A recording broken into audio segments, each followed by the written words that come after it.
Okay, so welcome again to this CUBIN webinar, and today we're very happy to receive two persons from the Enrich project.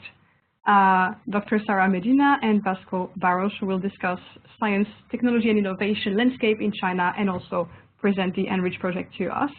A couple of things before we start. As you see, all your microphones are muted. This is to ensure that the sound quality is as good as it can be.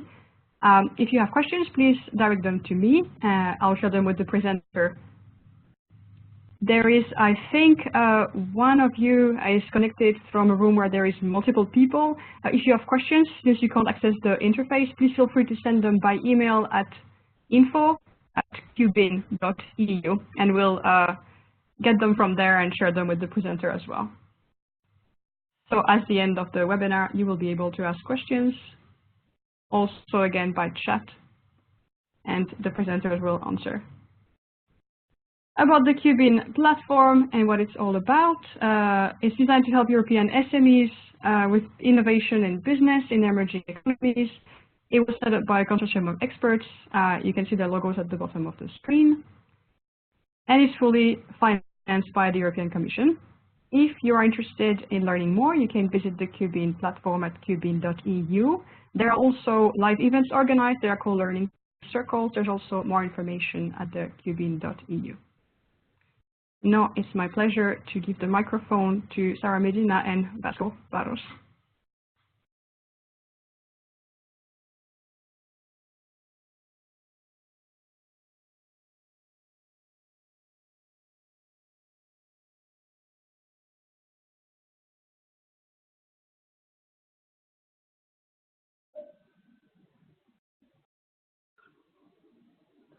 Hello, good afternoon. First of all, I'd like to thank very much Celia Zanin from Ofsted Insights for the opportunity for Enrich in China to present today under the CUBIN project initiative. So I will be talking together with my colleague Vasco Barros about a new project. It's basically a new network of research and innovation centers that is now based in China, and this is under a project financed by the European Commission under the Horizon 2020 program. So this presentation is divided under three parts. First, I will introduce what is Enrich in China and what can be the benefits for all of you under this new physical center already established in China. Then I'll give an overview of the current Chinese science and technology and innovation landscape. And finally, my colleague Vasco will talk about what are the different services being offered and how you can benefit from all of them and how you can be engaged under the different activities that we implement under the Enrich in China. A little bit background about myself. So I'm a member of the board of SPI, and SPI is a consulting company on science, technology and innovation. We have been in the market for more than 20 years, and we are physically established in China since 1999. Myself, I work with China since 2003. And I'm also the coordinator of the SPI China activities, apart from coordinating this Enrich in China new network of centers. So how did all this get started? So basically there was a call from the European Commission under the Directorate General Research and Innovation, Horizon 2020, to establish a pilot initiative to establish a network of centers in strategic geographical regions. So 3 different locations were chosen on this pilot initiative: Brazil, USA, and China. So there are right now similar networks of centers also in USA and Brazil. And from SPI side, we are also involved as a partner in these 2 other network of centers, Brazil and USA, and we coordinate the China one. The objective is really to establish physical centers that can help different types of European organizations, from startups to SMEs, large corporations, also clusters, business associations, chamber of commerce, researchers, entrepreneurs, on all that they need in terms of support on research and innovation in China, and also in the USA and in Brazil. The three initiatives have the same designation, so the same name. It's Enrich in USA, Enrich in Brazil, and Enrich in China. You can see also that the logo is the same, just with the letters China, USA, and Brazil, and the colors being also different. So again, basically this is a project. These are projects, but these are different types of projects because in the end they are physical centers that are being established in these locations. There is a financing from the European Commission for 4 years until the end of 2020, and afterwards the centers will continue and have to be self-sustainable.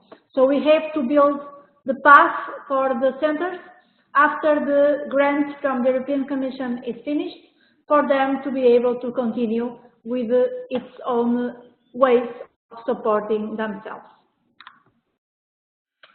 So who is behind this Enrich in China network of centers? Basically, we have a consortium, we have partners in Europe from different European countries, and also from different types of organizations, more from the research side, from the innovation side, and from the business side, including government organizations, and also private companies, and research centers and universities. And from the China side, we also count with a strong support from organizations like Tsinghua University. It's a leading university on science, technology, and innovation in China. Also the Torch High Technology Industry Development Center that manages all the science parks and business incubators in China, and then the University of Nottingham, and the European Project Innovation Center that is based in Chengdu, because we also need to reach other regions in China apart from Beijing and Shanghai that are called the first tier cities. So the center has been physically established in Beijing with the headquarters in November of the past year, 2017, and we are right now hosted together with another initiative from the European Commission called EU SME Center.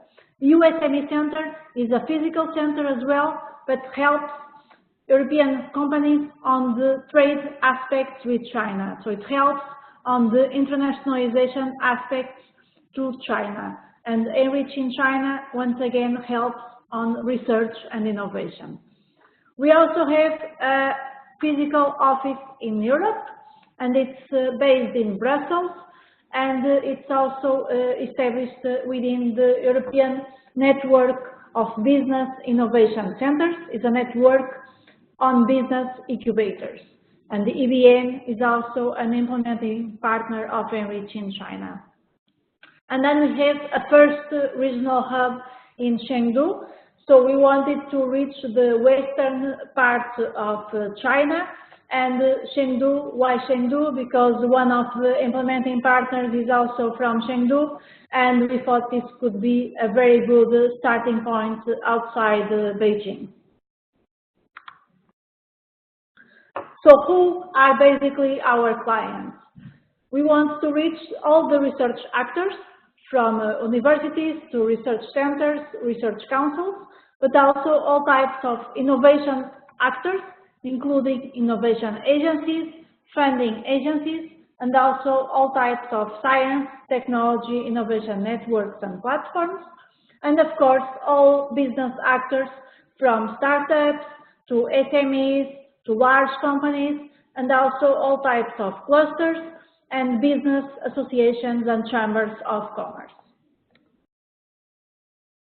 We took a long time to understand what were the specific needs of all these different types of organizations and also to see already similar initiatives and existing structures from the different European Union member states that are already existing in China, so that we wouldn't overlap with the current offer.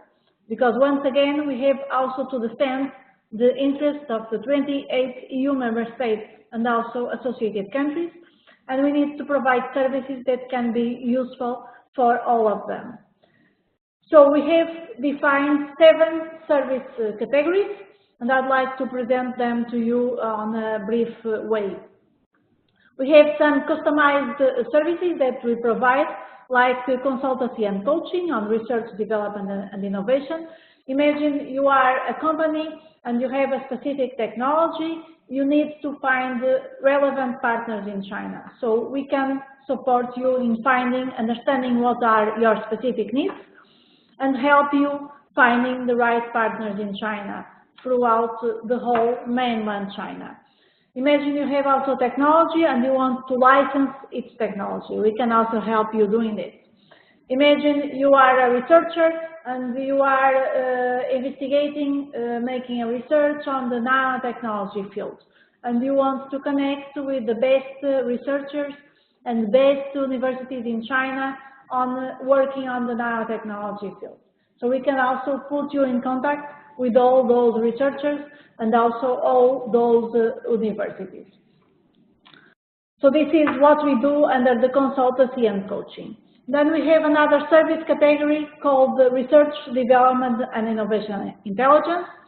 So here you may need to know, you may need to do a study on China in the area of biotechnology, or you want to know more about what is the situation in China on biotechnology or on robotics.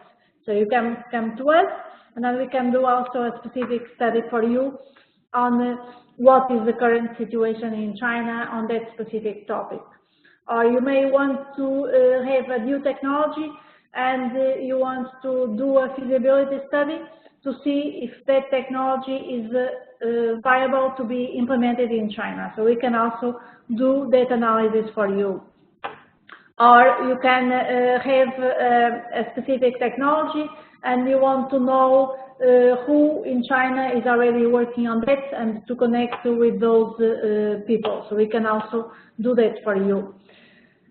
Soft learning and co-working. So we are selecting, there was a call for applications, and we are selecting the best European organizations that have already incubation space in China, and also the best Chinese organizations that have incubation space in China, and that can host you for different time periods. Can be for 3 months, 6 months, 1 year. So imagine you are a startup or an SME. Now I want to go to China. Can Enrich in China help me selecting the best location, depending on what is my topic of research, what is my topic of my products I'm developing, so we can understand your specific needs, and then we can select the best soft learning zone for you to be located.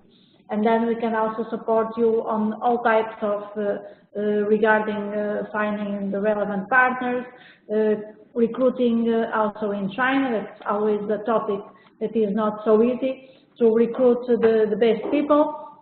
And we can also help you with all sorts of establishment of yourselves there in China, including all the admin support. Then training. We conduct different types of workshops. Like today, there is a workshop going on in Zurich about how to understand better the innovation system in China and the Chinese landscape. There is also another workshop being held in Stuttgart, in Germany, about helping and concrete ways on how to prepare successful proposals for Horizon 2020 involving the Chinese partners, and also how to find the reliable Chinese partners in China and what is important to consider in writing a successful proposal. And so we have workshops going on in different European countries. We have a coming up workshop also in Porto, in Portugal, on June 25. So registrations are still open if you want to register. And we can also develop a specific workshop or seminar towards specific needs and interests. Events, we organize different missions to China. We have coming up missions in September and in November this year. So if you are interested, you just write to us and we can also keep you updated on the missions that we do. Newsletter, we have newsletters going on about 4 times a year. You just need to tell us that you want to subscribe, and then we can keep you updated as well. And finally, the different soft planning zones, they will be also certified, so to guarantee that they keep the needed quality to receive European organizations. Just to finalize this part, here you can see pictures of the launch ceremonies of Enrich in China in November last year. We took a delegation of 45 organizations from 22 EU member states, and we have ceremonies in Beijing, where the headquarters are located, also in Chengdu, where the first regional hub is located, and also we also took the delegation to Qingdao, that they are quite strong also in the maritime sector, and there was also a big conference organized called the EU-China Business and Technology Cooperation Fair, where we also organized B2B and matchmaking and also business visits. I think there will be time for questions in the end, so I'll pass now to the second part to give you an overview of the Chinese science and technology and innovation landscape. So basically here we made an analysis, and we ran also several workshops in several cities in China and also in Brussels to understand what is the current status regarding these political, technological, legal, environmental, economic and social factors. And what I'm going to present to you is the situation with the inputs that we compiled from these workshops with high-level participants from different types of organizations, and also through literature review on the other documents that are already available on this topic. Also STI, we have done in 2012 in-depth study on the science and technology innovation performance. So if you Google, you can find this report. It's called the Science and Technology Innovation Performance in China, and this was a contract that we got awarded bidding by DG Research and Innovation. So starting with the political factor. So basically the Chinese government is putting a lot of effort and a lot of focus on innovation. So innovation is definitely a key priority for the Chinese government. I would say if we compare the Chinese with the way that, for instance, other countries like in Southeast Asia, they work, I would say that China, they are very good in establishing goals, but they are also very good in implementation. While if we compare with the countries, for instance, Malaysia or Philippines, they may be very good in the planning phase, having good documents on what is the strategy for innovation in the countries, but then they lack on the implementation stage. And China, they are excellent on putting the goals and also on the implementation phase. I think that's one of the big differences between these countries. So they have the 13 5-year plan. They have also the medium and long-term science and technology development plan that goes until 2020. The One Belt, One Road initiative that is basically connecting China with Europe and also making the linkage through Southeast Asia. The Made in China 2025. So they are very good in putting together all these initiatives and then also on the implementation stage. Still on the political aspects, of course, they have a top-down approach. They have also the competencies in the design of innovation policies, and everything is also quite hierarchical, although much less than if we compare with the situation in countries like Japan. And but they still have a top-down approach. There is quite an interesting story, actually, about a new campus of the university in Macau. So in Macau, they were planning on where to establish the new campus, and then they had everything already figured out there from the university. But then there were guidelines from the central government that the campus was already planned on where it was going to be located.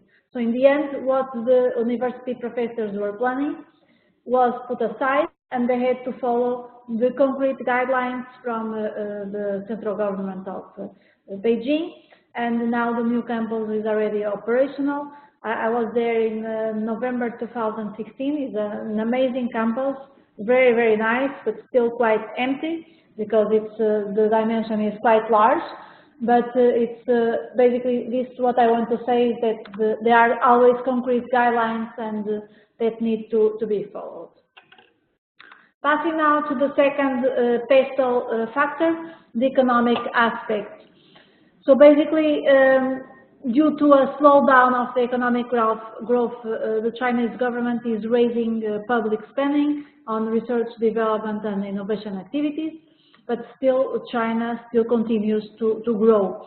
There are several sectors that they have put as priority sectors for China to invest, and they pass through this area of new materials, the aerospace equipment, marine engineering, also all technologies dealing with environmental protection, because the pollution in China is really a problem and is decreasing the number of expatriates, for instance, that want to go to China for cities like Beijing and Shanghai, because you really feel the pollution there. And so it's a concern from the Chinese government on how they can also take measures on reducing these problems. Also, on the area of ICT is quite hot area. The rail transportation, I think China is doing excellent in terms of rail transportation.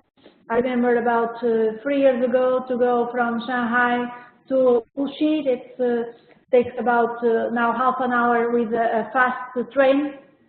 It takes by bus or by car about 2 hours and a half, and also with a lot of traffic jam.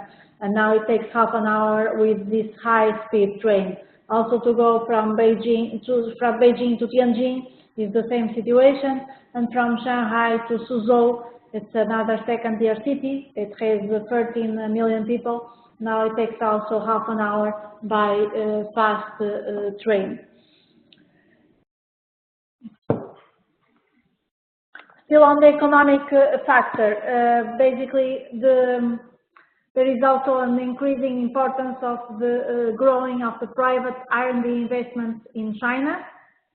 So of course there are the multinationals that continue to invest in R&D in China, but also there is a strong investment of Chinese companies on R&D, and the R&D is definitely a key priority also for the Chinese government and all the area of entrepreneurship.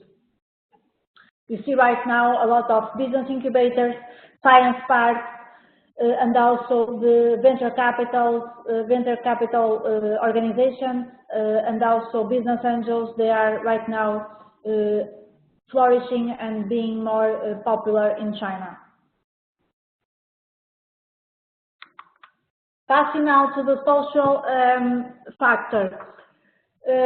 So the area of e-commerce is extremely popular in China. WeChat is, if you go to China and you don't have WeChat, or if you work with China and you don't have WeChat, then you are very primitive. So it's really a must to have WeChat when you are working with China. Because WeChat you can send messages, you can also speak with a very good quality. You can also have then a bank account associated to your WeChat. Basically, you don't need anything else when you go out of your home or out of your office. You just take your phone, no need of credit card, and you can make all sorts of payments via WeChat. You can also speak, and then it is transferred to a message, a written message. So basically, WeChat is a key thing. And the Chinese, they spend a lot of time traveling from their home to their office because the distances are long. So even in second-tier cities like Wuxi, sometimes you have to spend more than 1 hour traveling. So during the travel time, they are with their phones and they are basically looking at the screen. So all these platforms, also for purchasing things, they are very keen on buying things online. So this is really an area of investment, and there are already many European companies that are investing in these platforms and seeing how they can put their products in China through these different ways. Still on the social part, there is a growing middle class in China. So the middle class has a very high purchasing power, and they are really the type of people that one needs to tackle when exporting and when wanting to sell different products in China. Also, until very recent, there was just the one-child policy. So the Chinese, they were just allowed to have one child. So, and they wanted to give always the best to the child. Now more than one child is allowed, but they still put a lot of investment in the education and giving the best things to their children. And of course, they favor the quality of European products. So everything that has an European brand is seen as a plus and is seen as something very positive in comparison with Chinese brand products. On the technological aspect, this is related really to, of course, we still have the Chinese state-owned enterprises, but the private Chinese SMEs are increasing its importance, and also the number of patent applications and the number of incubators and the science parks and the importance of entrepreneurship and the venture capitals and entrepreneurs. On the legal aspects, of course, IPR is still a big concern for many European companies that want to go to China. There is an entity called the IPR Help Desk. This is a project financed by the European Commission that provides all the support for free for anyone that needs to get any type of information about IPR issues in China. And also the IPR laws enforcement, I think China is improving, and so I think it's a question of understanding well what are the different requirements for a situation and to obtain information before doing anything. Because after things are done, if they are not done in the right way, then it's very difficult to get to the benefits and to win against any arbitration process in China. So that should be 100% avoided, and should be first understood what are the different steps needed to approach on an adequate way the Chinese market. Regarding environment, so this is again about different types of pollution, air, water and soil pollution. It's still a very much of a concern, the level of pollution in Beijing. People there is an application and they are able to check what is the level of pollution every day. I was now in China in the beginning of May. I visited some Portuguese friends in Shanghai. They have a small child, and they were telling me that the child doesn't go to the street outside very often because they always check the app, and just when the level is reasonable, they put the child outside the home. So that is not good for the development, especially of children, but also adults. So that's why the expatriates are decreasing in China, and the Chinese government is putting now measures and efforts in how they can generate better environment conditions. So all types of technologies from Europe that can tackle better environmental conditions, they are very welcome, and they have a strong acceptance also in having support by the Chinese government.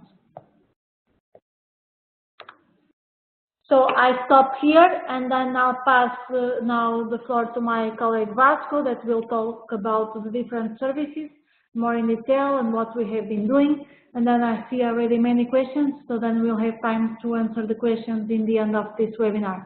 Again, thank you very much to Celia for the excellent opportunity, and we will be here. Thank you. Okay, so good afternoon, everyone. Thank you for the ones who are still sticking around and paying attention to this webinar. We have broken down the presentation from Enrich a bit into two, so we wouldn't delay too much this great introduction of the science technology landscape in China, the current innovation situation. So we would just want to share with you some of the some things and activities we have been doing that also prove our experience and our knowledge in China, and some further activities with which you can get engaged with further on this year. So as our first service provided, besides the matchmaking tour we organized together with our launch event ceremonies in Beijing, Chengdu, which we had a big mission with European stakeholders participating, as mentioned by Sarah MEDINA. We organized as the first service a 1.5-day business visits to a Lithuanian delegation represented by the Agency of Science and Innovation and Technology. So this was, as I said, 1.5-day business visits, which contemplate the visits to many incubators in Beijing, and the companies participating in this delegation also had the opportunity to pitch their companies and startups to Chinese investors in Beijing. Also, as mentioned, we organized various webinars, also of course free of charge, and we cover the most variety of topics, as for example this one, the Chinese innovation landscape. We also had a webinar focused on IPR issues and things to take into consideration when bringing your technology or idea to China, with a contribution of, as mentioned, the IPR SME help desk. And also we have had webinars focused on the current R&I collaboration between EU and China. Our webinars have been so far very successful. We have an average of 75 people attending from various EU member states, so the attendance has been quite good. We organized also our first Business and Innovation Network breakfast event. This was held in Beijing on the beginning of the year, in January. This breakfast event had the aim of discussing the international co-incubation opportunities in China. So this had the participation of European member state representatives in Beijing, from ambassadors to science and technology counselors, as well as incubator representatives from Chinese side, and also European incubators based in China, which also shared their inputs on this topic. As also mentioned, we had our launch ceremony of the European office in Brussels, and together with that event, we had 2 workshops allied during this week. One of them was in cooperation with the Enrich in Brazil and Enrich in the USA project. This was a roundtable workshop which discussed the potential synergies of the centers, and this had the inputs of relevant experts from Brussels and around Brussels, also with the participation of the European Commission representatives. Also, one workshop organized by Enrich in China solely. We had the experts from within the consortium and outside make a presentation on the competitiveness elements and innovation landscape in China. This will be a workshop model that we have been very successful, and we will be replicating in other cities in Europe. So you can stay tuned with our workshops, which you will hear more of. Similar to the to the matchmaking tour we organized in November, we successfully organized an innovation tour in the beginning of May, which SARA MEDINA attended together with our colleagues in SPI China office, which we have a presence for more than 18 years. So this mission was more sector specific in comparison with the first one. So this mission was focused in intelligent manufacturing and Industry 4.0. This was more directed to researchers and university professors willing to know more about this topic. And you will see also in this slide and the following slide that the mission included various topics of various activities such as high-level conferences, business visits, and matchmaking sessions with the Chinese counterparts. So as I was mentioning, some of the business visits we organized were, for example, in Wuxi. So this innovation tour went similarly to the first one to 3 cities. So in this case, it was Shanghai, Wuxi, and Chengdu. So we had some business visits. We would like to highlight the Wuxi Research Institute, which is a co-supported institute with the Chinese government, and this is a high-level research institute which the participants were very glad to visit, and they are very open to collaborations with Europe. Also, there was a big seminar organized in Wuxi, which had the opportunity, which brought the opportunity to European stakeholders, participants from the mission, to sign agreements, cooperation agreements with Chinese counterparts that will later foster their cooperation in their activities. To finalize the mission, we had an STI cooperation seminar held in Chengdu in our facilities in the regional hub in Chengdu. This was simultaneously organized together with the Europe Day, which is promoted by the European Commission as an event that takes place every year in each country in the world, in a different city each year. And this year in China, it was held in Chengdu. So we joined the efforts and organized this seminar focused on the the co-funding mechanism and the opportunities within Horizon 2020 between Europe and China. After this mission, we organized several workshops. One of them that we would like to highlight was an international fuel and cell hydrogen technology workshop. This was also organized with the relevant stakeholders in Beijing, and also with the Beijing municipal government, and also the International Co-Incubation Organization in Beijing. Once again, this had the cooperation and the participation of various European participants, which were very interested in this topic, and they were leaders in this field from the Europe side, so they had the opportunity to engage with the Chinese leaders on this sector. I would say a small example of a mission we did was in the end of May. So opposite to the first one in May, we supported a 1.5-day mission in the end of May, on May 21st and 22nd. This mission was held in Wuhan, and it was focused on clean tech and health. This was a complementary mission with the support of Tech Tour, and we organized also various business visits, conferences, and matchmaking sessions in Wuhan with relevant stakeholders on these sectors. Some success cases, so you can also have an idea what kind of impact we are having with our activities. We would like to highlight 2 main success cases so far since we started our services. So we have an example of a company from Germany called Arena Innovation.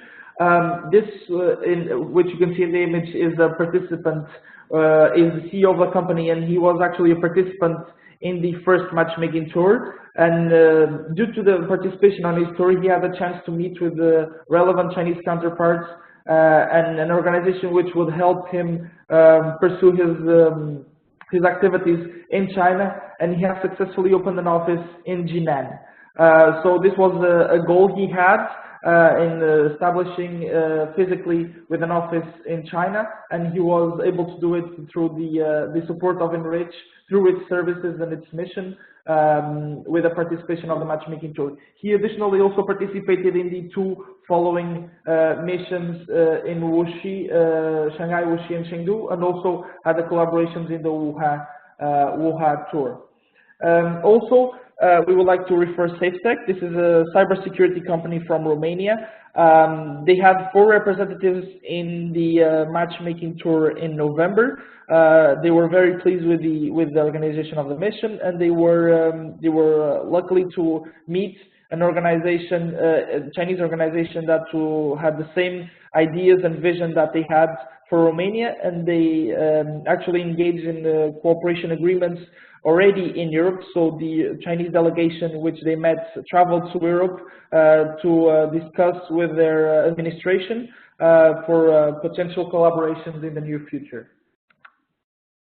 As also mentioned various times by Sarah Medina, we have also launched and finalized and selected the soft landing zones, which will support Enrich in China in the provision of the soft landing and co-working service.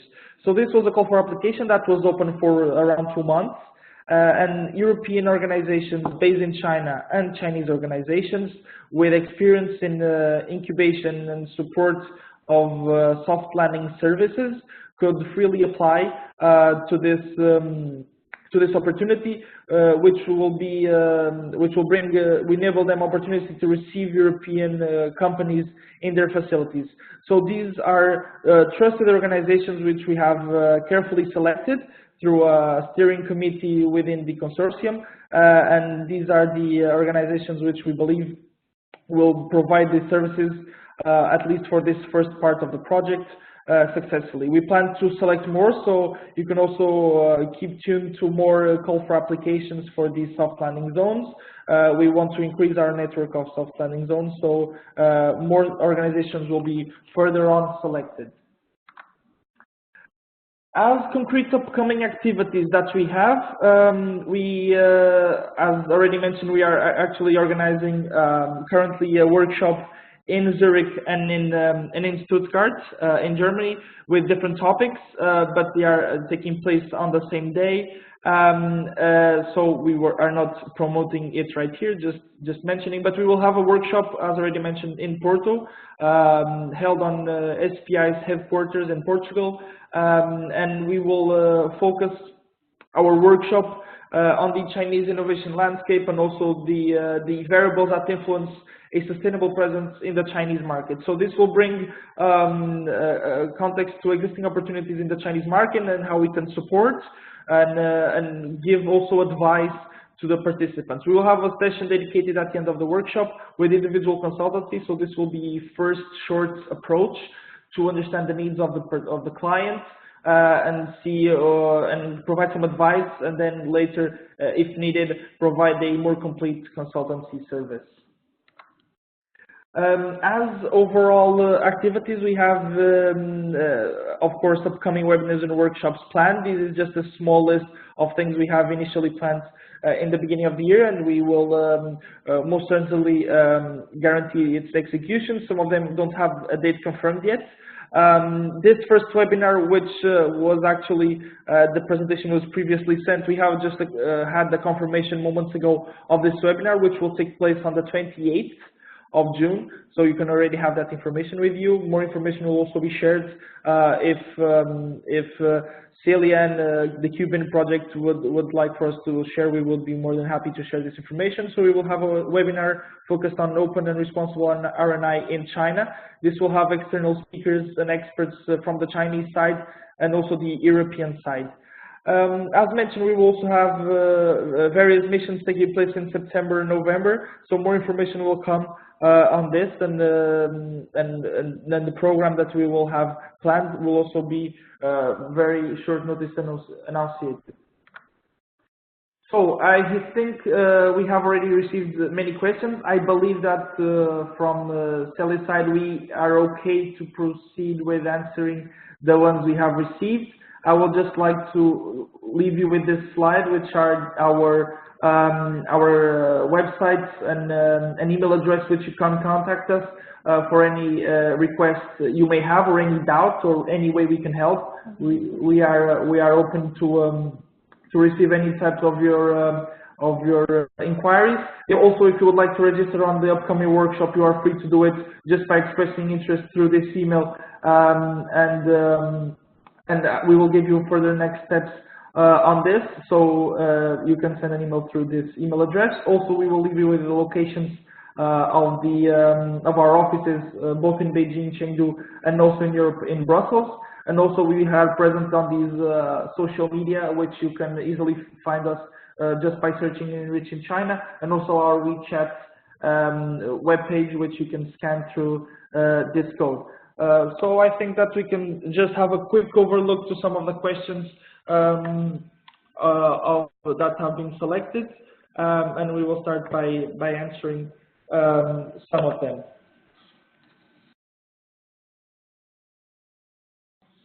Thank you, Vasco. So, Celia, should we move on with the answering the questions already? Okay.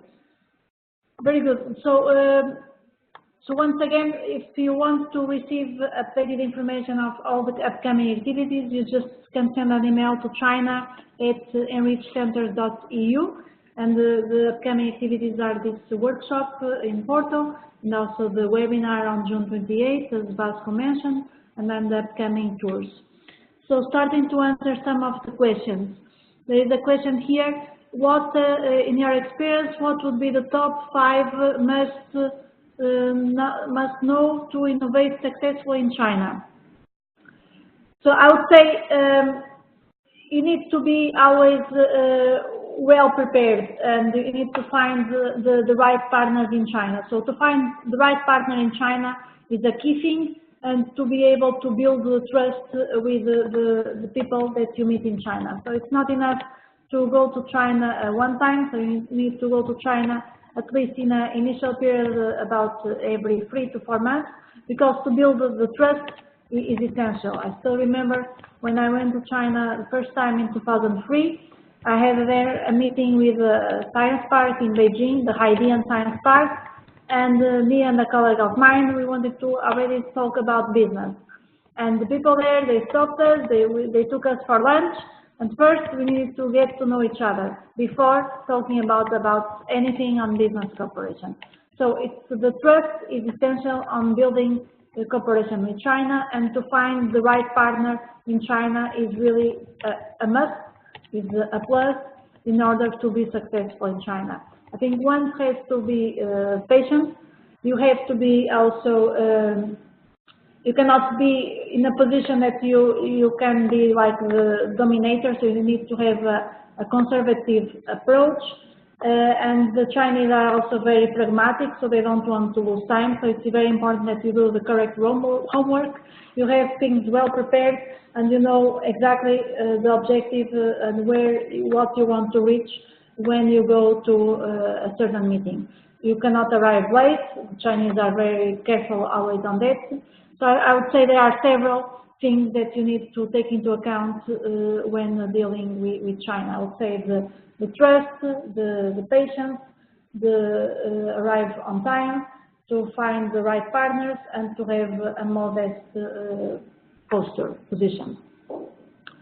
In terms of the cultural aspect, yes, so that's not directly part of the pestle factors, but I would say the cultural aspects are for sure very important, and they need to be always addressed in any circumstance.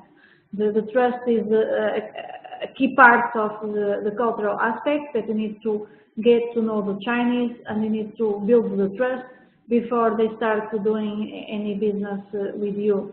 And the face-to-face interaction is crucial. And it's not enough to go there one time, send some emails. Most of the time they don't even respond, because they communicate by phone, or they communicate always by WeChat. And after you build the trust, then the communication can be much more easier done. About how to protect your product in China. So there is not a concrete answer for this. So you need to one needs to understand what type of product, because there are many classes, there are many subclasses. So I would suggest that you contact the IPR help desk. They have also an email address that you can write to them, and they will ask for more information on the type of product that you want to protect, and then they will recommend you the right ways to follow. In terms of the sectors that are more trendy in China, I would say everything technological is now hot in China. All the area of ICT, all the area of health tech, clean tech, med tech, so everything tech related. There is a big conference in China in November, the China High Tech Fair, that takes place in Shenzhen. So we are planning also under Enrich in China to organize a mission together with this China High Tech Fair. It's going to be around the middle of November and in Shenzhen, so you can also stay tuned and you could also participate in our missions. Two more questions. I think there was a question also about how if you want to participate in our missions, yes, any of you can apply to participate in our tours. So you can just write to us, and then we can include you in the mailing list, and we can keep you updated on the next tours that are happening.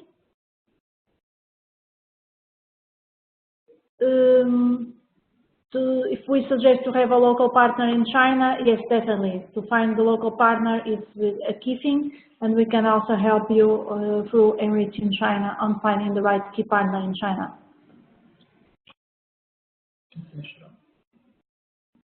So, Celia, I think we covered almost all the questions. I don't know if there is anything else.